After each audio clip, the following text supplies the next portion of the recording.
Hi, thanks to everyone for coming. Thanks for the invitation for being here. And also thank you to Luca for that great talk that I sort of feel like that was background to what I will be talking about today. So I feel like a lot of ground was covered. So I have been long a scholar of Central Asia, but in the last years I also have come to sort of identify myself as a Gulf Studies scholar. And so I've been working in the UAE and Qatar for the last several years. And this project today is not my main focus, but it is sort of the seeds of a project that I do plan to work with two other scholars on a paper on, in particular looking at this idea of mosques built as monuments more generally, both in Central Asia and as far east as Brunei, where I will be working with a Brunei scholar on this project as well. Okay, so mosques as monuments. We all sort of have the different way of coming at our own research. I come at my research as a geographer, and specifically a political geographer.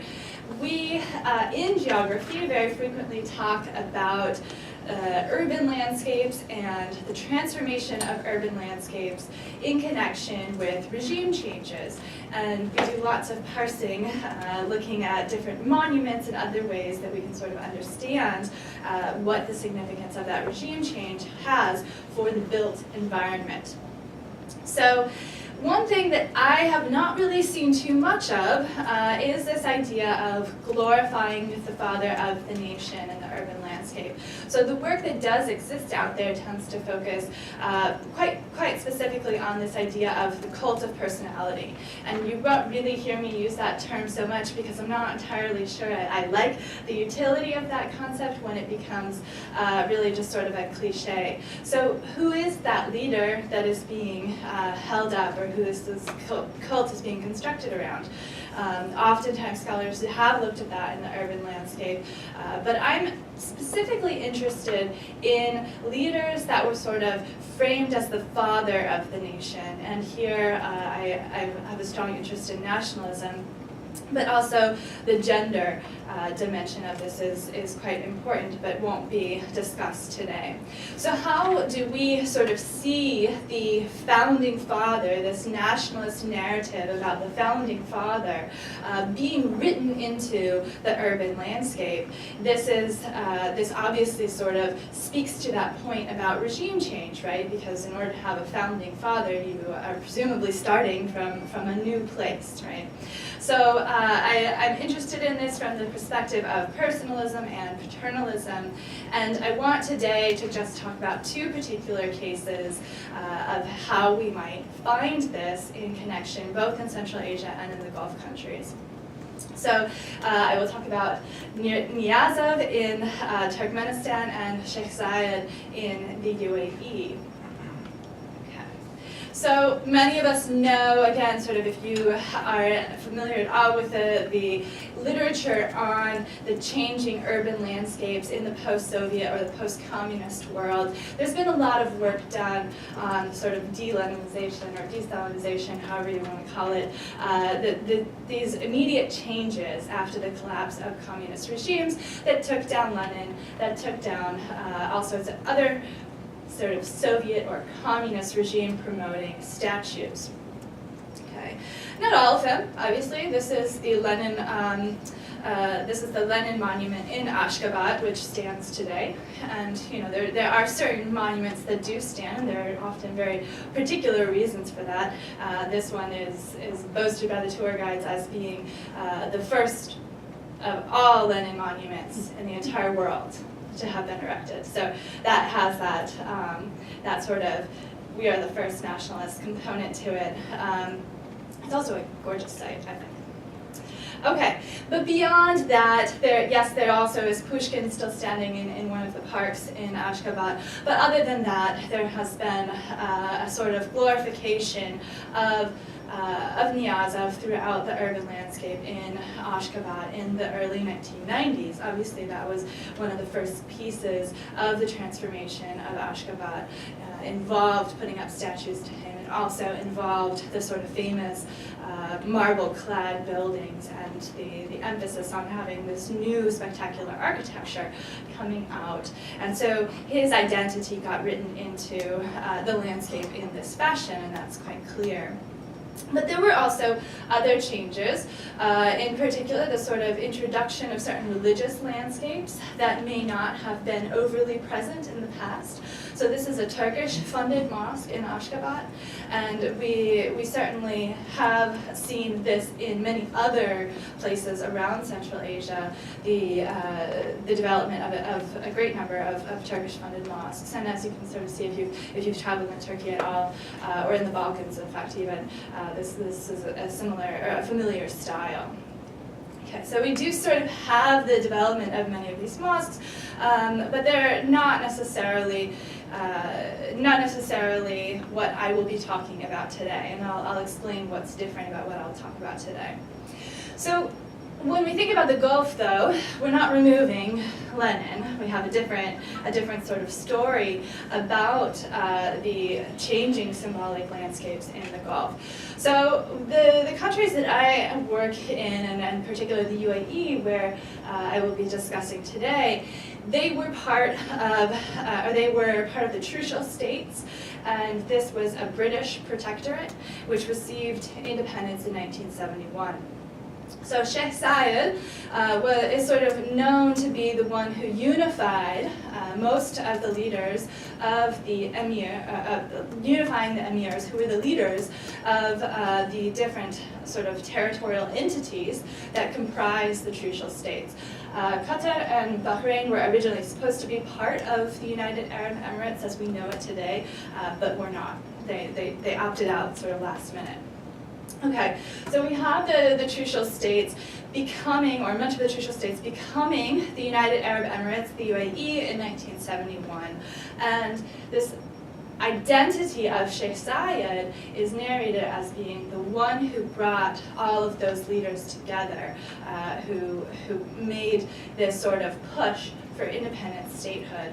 And in fact, his identity is also very much sort of connected with the boom of the UAE and the prosperity that has come to the UAE as he sort of led, this is the narrative, right? He led them from that time of poverty to, so we have Abu Dhabi in the 1950s, to the one of spectacular, sparkling, shining buildings and the beautiful, booming city that is now Abu Dhabi, right?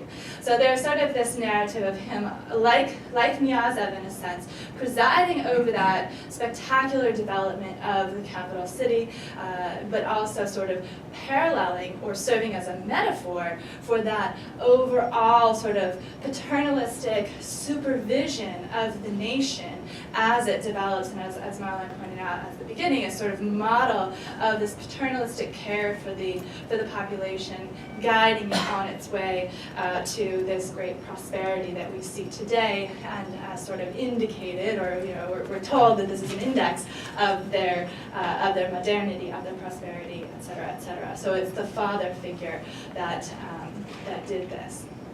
Okay, so that sort of brings me to the paternalistic component of it.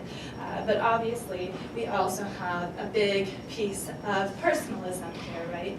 So in thinking about the father of the nation, it's not the nation or this national community coming together on its own.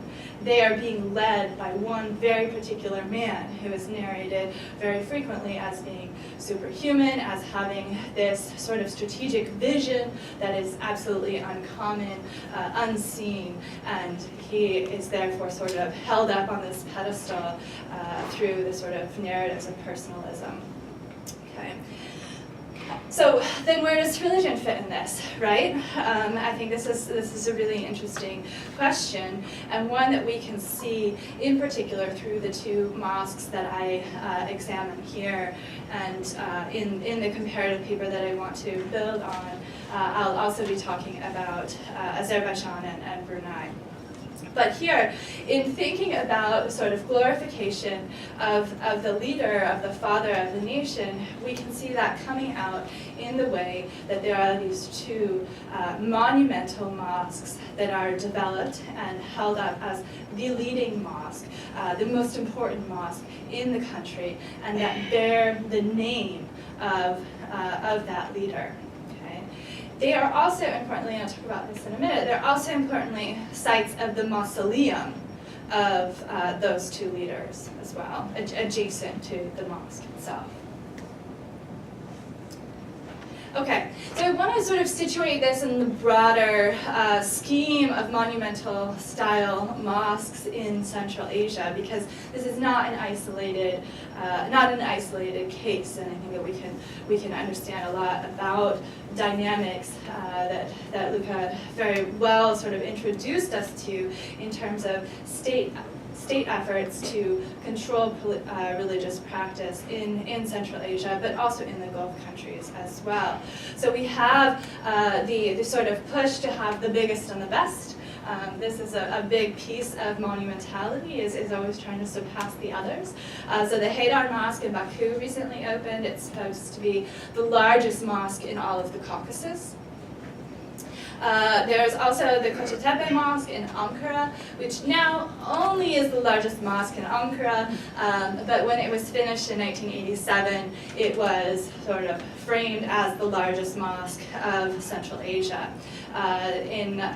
In Astana, we also have the new Hazrat Sultan Mosque that also sort of lays claim to that title of being the largest mosque in Central Asia, or perhaps, passing Ankara by.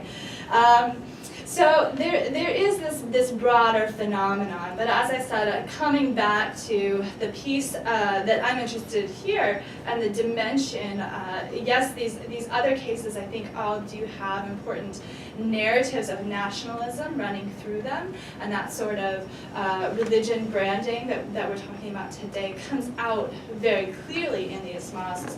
But here we see a very particular case of the focus on glorifying the father of the nation through the conjuncture of monumentality and the component of this being the site, the final resting place of the father of the nation.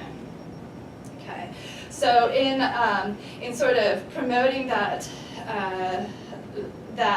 identity as being the site of the final resting place is also a way to, or we see coming out in this, an emphasis on creating this sort of sacred aura around that leader and his identity. And one piece of doing this is that photography is prohibited within the mausoleums. And in fact, at the Sheikh Zayed Mosque, you're not even supposed to take a picture of the outside of the mausoleum. In fact, this is just the mosque itself.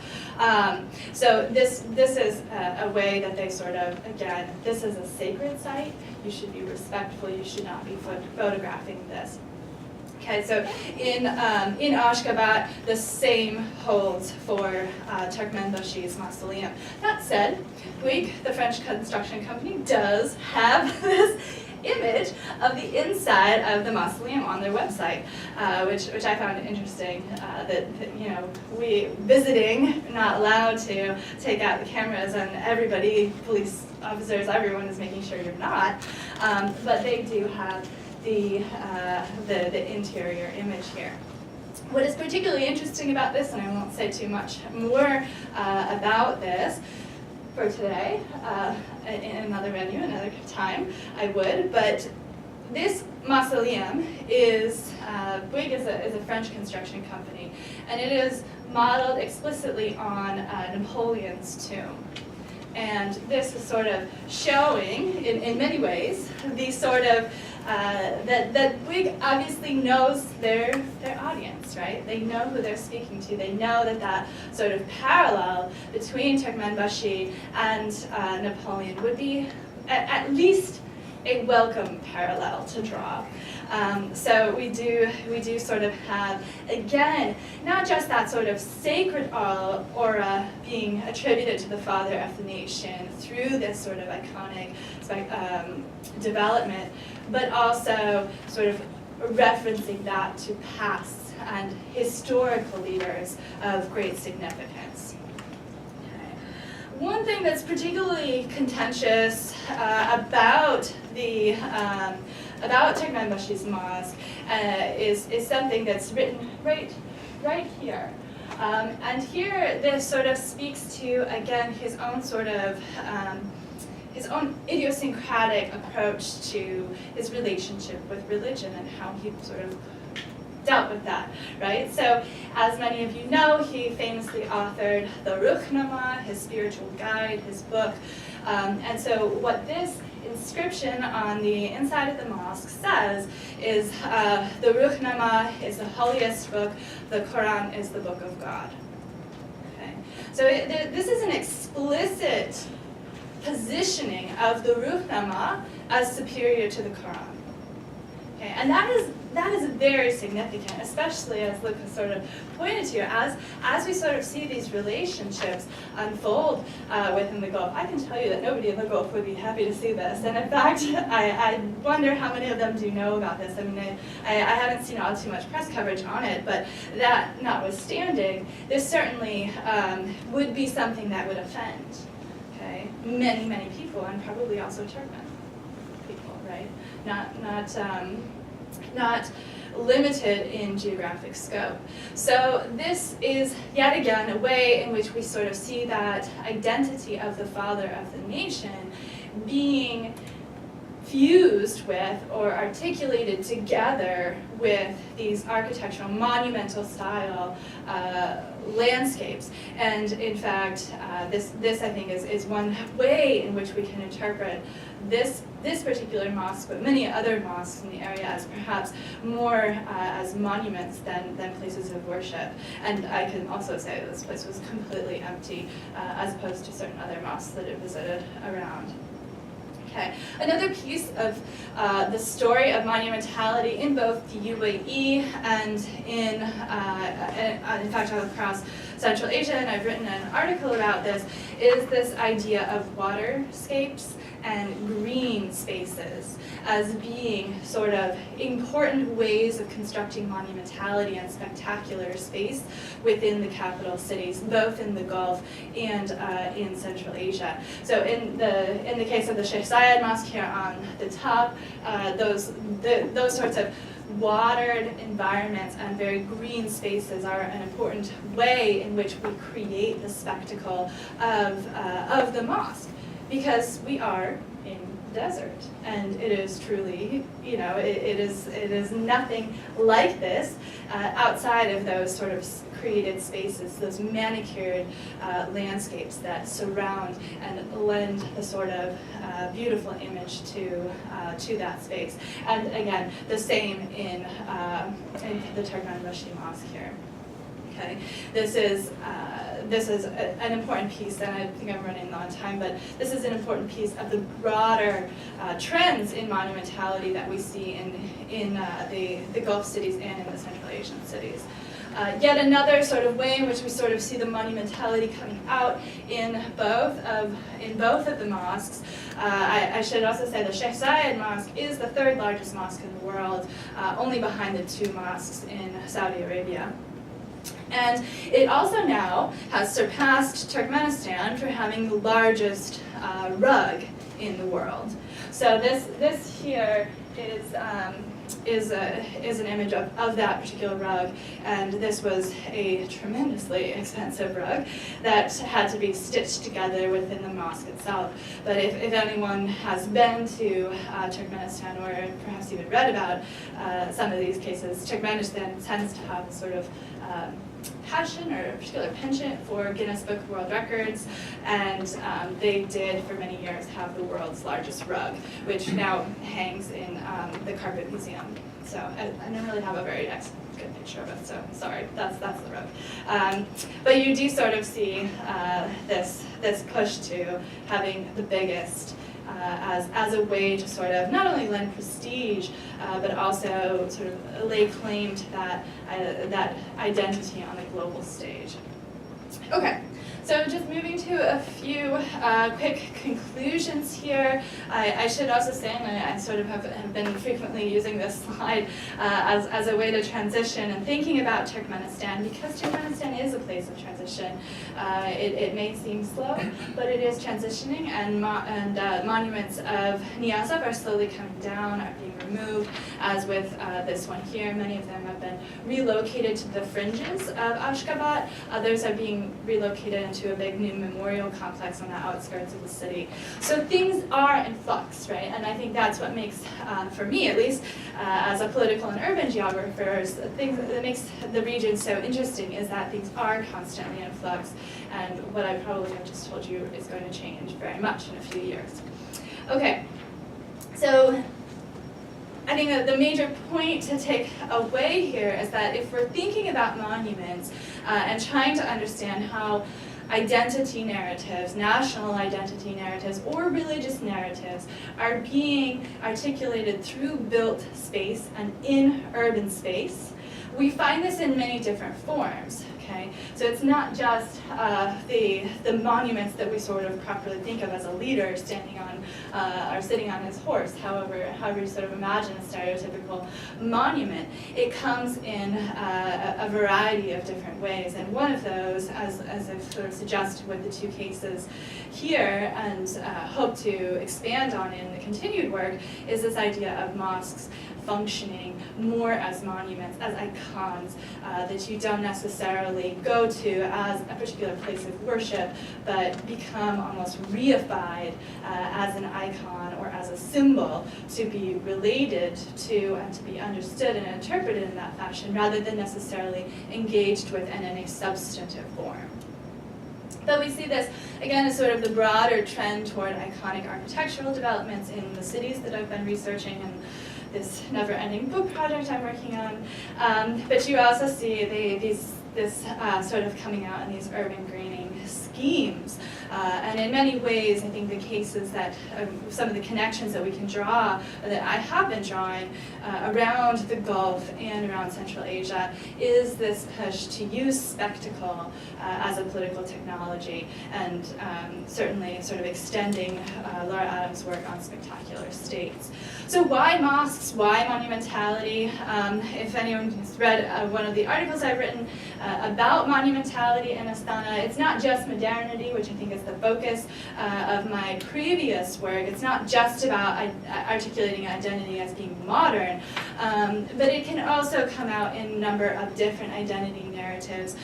Mosques and generally monumental architecture, monumental spaces are sort of comprising landscapes of power and prestige, and these can be used for a number of different purposes, including glorifying the father of the nation, sort of promoting one particular national identity narrative, and this sort of, as we've seen in the case of these two leaders, this sort of search for that sacred aura to lend credence and lend credibility and prestige to that particular leader. And there are also landscapes of control and paternalism. And this is important in many ways, and again, I think this is the missing piece of this project right now, is what's the other side of this equation. And the other side, as I understand it, I'm not going to say too much here, but is that there has been, in both the Gulf and in Central Asia, certainly a clampdown on free expression, free practice of religion at the sort of bottom-up level, right? And Lucas sort of spoke to that. So there's still this very strong effort for the state and state authorities to control the sort of public semiosphere, to control that religious landscape, to control that religious discourse.